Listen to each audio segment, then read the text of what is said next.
اور شہباز شریف صاحب کیسے پرائم منسٹر ثابت ہوئے ہیں کہ وہ کہتے اپنے منہ سے کہتے ہیں کہ میں اسٹیبلشمنٹ کے بہت قریب رہ کے چلتا ہوں، اور میرے بہت سے دوست جو ہیں جو سمجھتے ہیں کہ وہ ان کی پارٹی سے ہیں، وہ کہتے ہیں کہ اتنے سمجھدار، یعنی سمجھداری سے مطلب یہ ہے کہ یار کہ طاقت کو سلام کرنی چاہیے، یہ سمجھداری ہے نا، آپ کو طاقت کے ساتھ چلنا چاہیے۔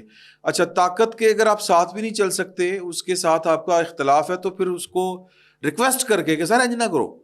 تو لیکن وہ نواز شریف صاحب کا فلسفہ ہے اور وہ اس فلسفے کے قائل ہیں، تو وہ کچھ لوگ کہتے ہیں یہ ہم سے بھی زیادہ سمجھدار ہیں۔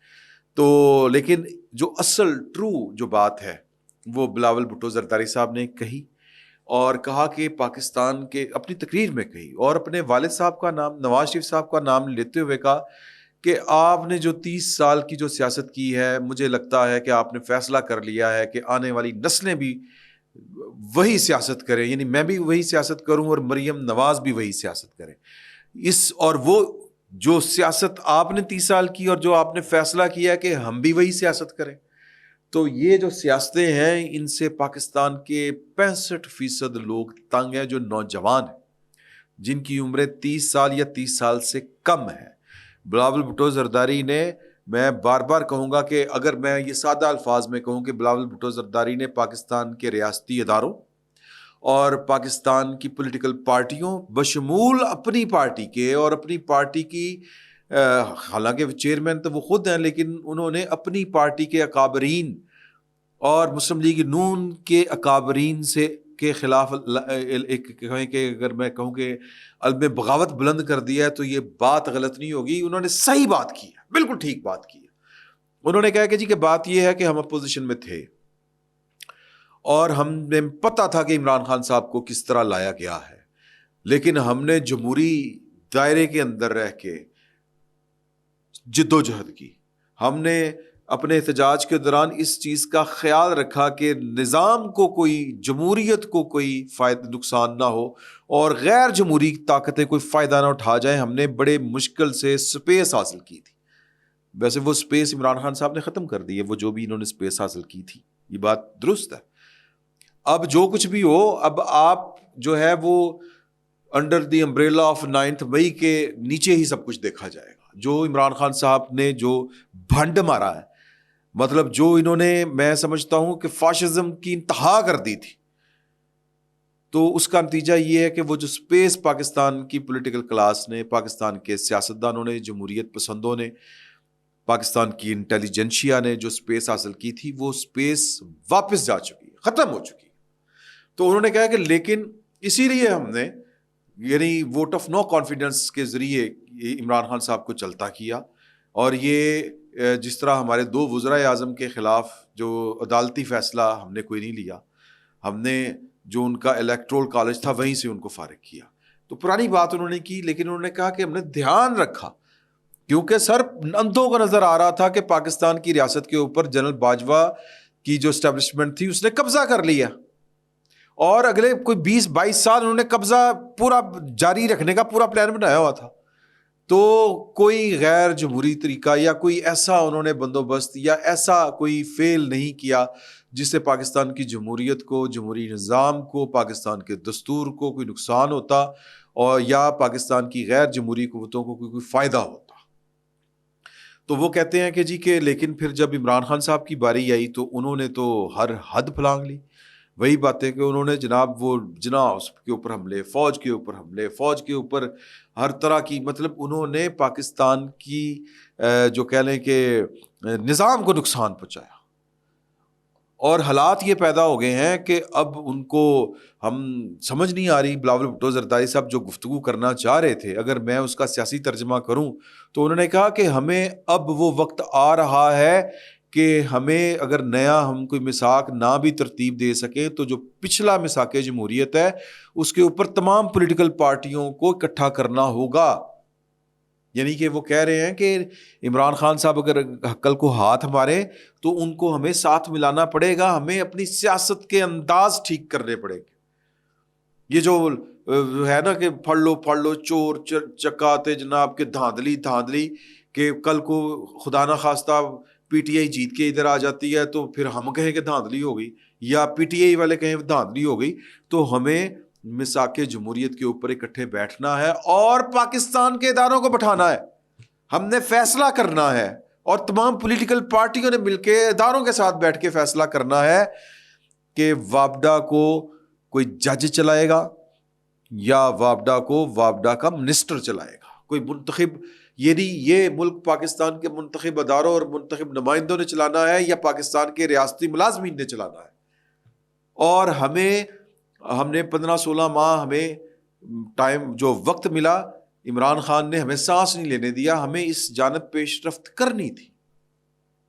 سر یہ ٹیڑھ پن ہے پاکستان کی ریاست کا کہ پاکستان کن کا ہے, یہ آج تک پاکستان میں فیصلہ نہیں ہو سکا. سر پاکستان کے ریاستی ملازمین پاکستان کے عوام کو پاکستان کا قبضہ واپس نہیں کرنا چاہتے.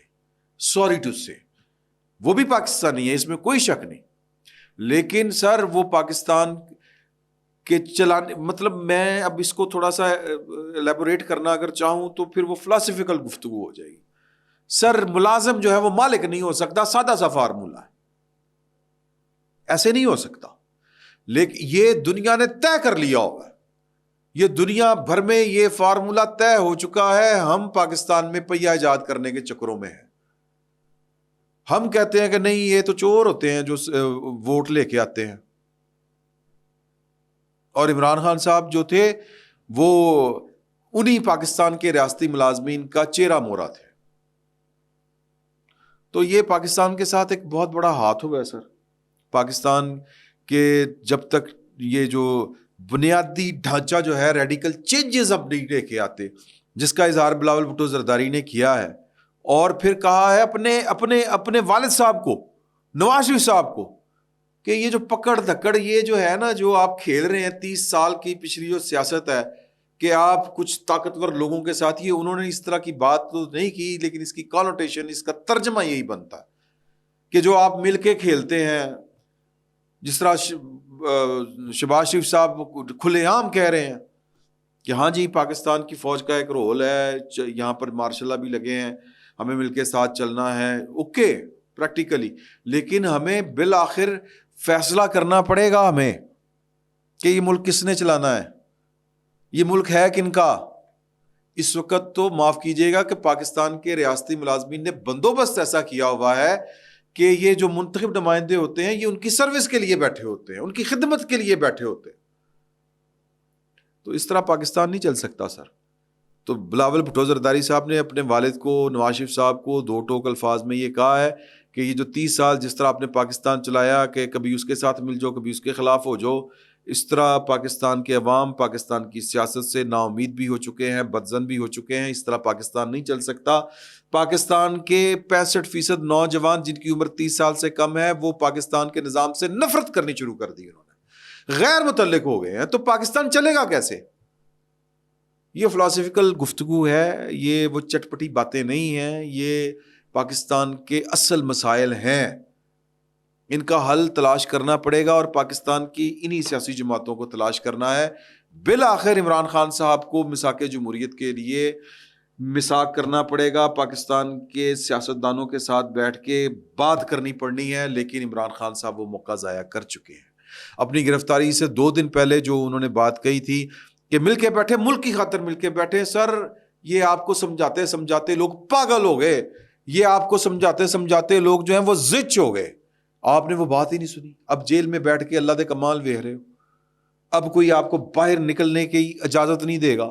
اب آپ نکل کے دکھائیں باہر کس طرح نکلتے ہیں. یہ بھی اگر آپ باہر نکلے, سر ابھی تک آپ 9 مئی میں فوجی عدالت میں آپ کا کیس نہیں چلا, تھینکس ٹو دیم, جن کے ساتھ آپ بیٹھنا نہیں چاہتے تھے, جن کو آپ چور لٹیرا کہتے تھے.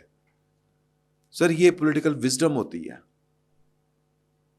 آخری حد تک نہیں جاتے بلکہ کوئی حد بھی کراس نہیں کرتے. جمہوریت برداشت کا نام ہے, لیکن نہ یہ عمران خان صاحب نے جو کلاس پیدا کر دی ہے پاکستان میں, وہ مطلب رپورٹس, نہ ان کو عقل نہ سمجھ. واریر اتنے بڑے کہ لیڈر اتنا بڑا عالم اسلام کا پکڑا گیا ہے, سڑک پہ نہیں آ سکے, اتنی جرت نہیں ہے. 9 مئی کو آئے, ریاست نے اپنے مسل دکھائے, سر دبک کے بیٹھے ہوئے ہیں گھروں میں, ٹویٹر کے اوپر بیٹھ کے جناب سوشل میڈیا کے اوپر جو ہے وہ عذاب اٹھایا ہوا ہے. جھنڈا نہیں لہرائیں گے, جھنڈا نہیں لہرائیں گے. سر یہ لندن میں بیٹھ کے تو آپ بات کر سکتے ہیں, پاکستان میں کر کے دکھائیں. کسی مائی کے لال میں ہمت ہے تو سڑک پہ آ کے ذرا کہے کہ میں پاکستان کا جھنڈا نہیں لہراؤں گا, پاکستان کا پاسپورٹ پھاڑوں گا. یار کوئی فرق رہنے دیں, لوگ آپ کی حمایت کر سکیں, لوگوں کو اس قابل رہنے دیں. عمران خان صاحب سے عبرت سیکھیں. ہم چاہ کے بھی عمران خان صاحب کی حمایت نہیں کر سکتے, کیونکہ عمران خان صاحب کی کوئی حرکت انسانوں والی نہیں تھی, کوئی بات سیاستدانوں والی نہیں تھی, ہر لمٹ کراس کی انہوں نے. بہرحال بلاول بھٹو زرداری کو سلام کہ اتنی چھوٹی عمر میں اتنی ہوش مندی والی اور اتنی پتے کی باتیں کرتے ہیں. اللہ کرے کہ وہ اس کے اوپر عمل بھی کر پائیں. اللہ کرے کہ مریم نواز صاحبہ بھی جو ہے وہ یہ جو روایتی سیاست ہے پاکستان کی, مجھے تو لگتا ہے کہ وہ بھی شاید تنگ ہے. کتنے عرصے سے میں نے ان کا کوئی ٹویٹ نہیں دیکھا, ان کی کوئی پولیٹیکل ایکٹیویٹی نہیں دیکھی. تو سر ہمیں پاکستان نہیں چلنا, ہر بندے کو اپنے دائرے میں رہنا پڑے گا. اور یہ مساق, یہ ٹھیک کہہ رہے ہیں بلاول بھٹو زرداری, مساق جمہوریت کے اوپر اب پاکستان کے اداروں, فوج, جج, جرنیلوں سب کو بیٹھ کے سائن کرنے پڑیں گے, نہیں تو ملک چلا لو جو چلتا تھا. فی الوقت اتنا ہی, بہت بہت شکریہ.